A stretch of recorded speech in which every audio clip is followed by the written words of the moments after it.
Hi guys, BASTAS here. So recently I've had a really strong urge to make a video. I've really just wanted to sit down, record some WoW and just talk about it because I always find that to be really fun and relaxing.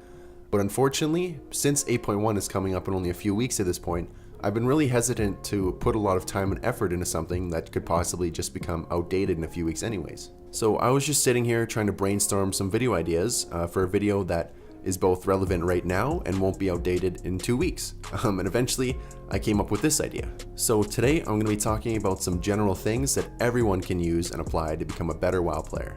Obviously some of these things will apply to both PvE and PvP, but for the most part in this video I'm just going to be focusing on the PvE side of things. Maybe somewhere down the line I'll make a more PvP focused version, but like I said, this one is going to be largely focused on PvE and improving your performance in a PvE environment. So without further ado, let's get into the video. So to start off, I wanted to talk a little bit about add-ons. So the Blizzard UI does some things well and has definitely improved over time. It does a good job of keeping the screen pretty open and clear, making it a little bit easier to see what is going on in the game world itself. However, this extra screen real estate comes at a price, and that is that the default Blizzard UI doesn't do the best job of relaying important information to you. So with that being said, you don't have to go overboard with add-ons and completely overhaul the entire default UI if you don't want to, but there are definitely some tweaks and changes that I really suggest that you do make if you want to improve your performance. So there are two things that in my opinion are very important for all roles. The first of those is that you're going to want to make sure that you have some sort of boss mod installed, such as DBM or Bigwigs, and you're probably going to want to make sure that it's positioned somewhere near the center of your screen near your character. Secondly, I highly suggest that you use an add-on such as Tell Me When or Weak Auras to track important buffs and cooldowns and stuff like that, and I also suggest that you place that somewhere near your character so that it's easily viewable.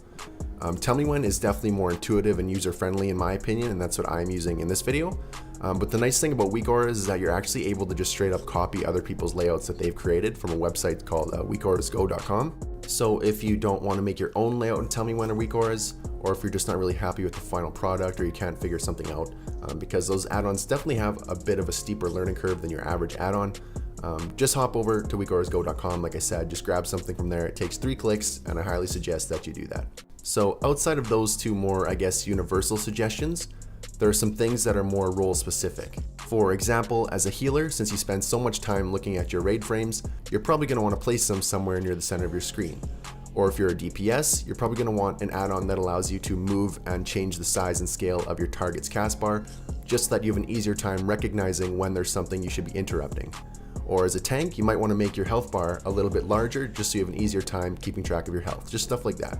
If you are curious about all the add-ons that I use, I have a video on my channel where I go over my entire UI and talk about all the add-ons that I have and how I set them up and stuff, so that might be worth checking out if you're interested.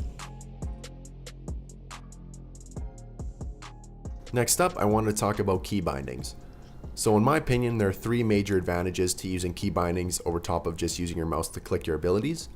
It allows you to play faster, it leaves your mouse free to move, and it allows you to focus on what's happening in-game rather than staring at your action bars.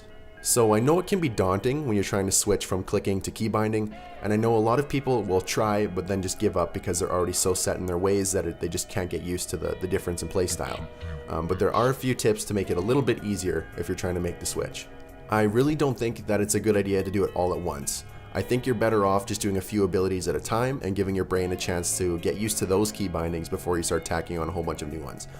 Because it's not really reasonable to expect yourself to remember 30 new key bindings out of nowhere. I think it's a good idea to maybe just start with 3 or 4, and then once you get used to those, add in another one here and there. Just do it nice and slow, and I think that's your best chance at successfully transitioning. One other thing that can make memorizing your key bindings a little bit easier is that you should try to use similar key bindings across all of your characters. So for example, I use T as my interrupt in all my characters. I use E for gap closers such as charge and grappling hook, stuff like that. So you're going to want to try and make sure that those kind of things are universal across all your characters, and it'll help it burn into your mind a little bit easier. So as far as what key bindings you should use, everyone's preference will probably be a little bit different, just because a key that's easy to hit and comfortable for someone might not be comfortable for someone else just because of things like hand size and stuff like that. With that being said, there are definitely some keys that I suggest you at least try and see how they work for you. I personally use numbers 1 through 4, and then I also use Q, E, R, T, F, Z, and X. And then I also use shift modifiers for all of those keys as well. I also use 4 key bindings on my mouse, all with shift modifiers. I know it can set you back a pretty penny. I know they can be pretty expensive, but I highly suggest that you look into getting a mouse with more than 2 buttons if you can afford it. Especially with Christmas coming up, maybe you can swing a deal with Santa, maybe he can get you one. So with all that being said, I will also post some key binding guides and resources in the description if you want to learn a little bit more.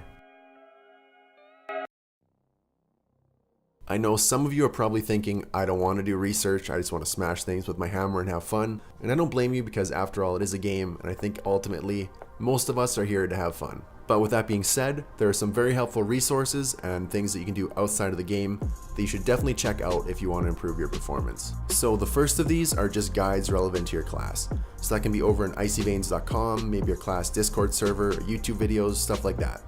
You're going to want to make sure that you have at least a decent understanding of your stat priority, your rotation, what talents are best for different situations, what enchants you need, all that fun stuff. If you want to take it one step further, you can look into more advanced things like how to sim your character or use Warcraft logs. I'm not going to go into those things here because both of those could probably take up an entire video on their own.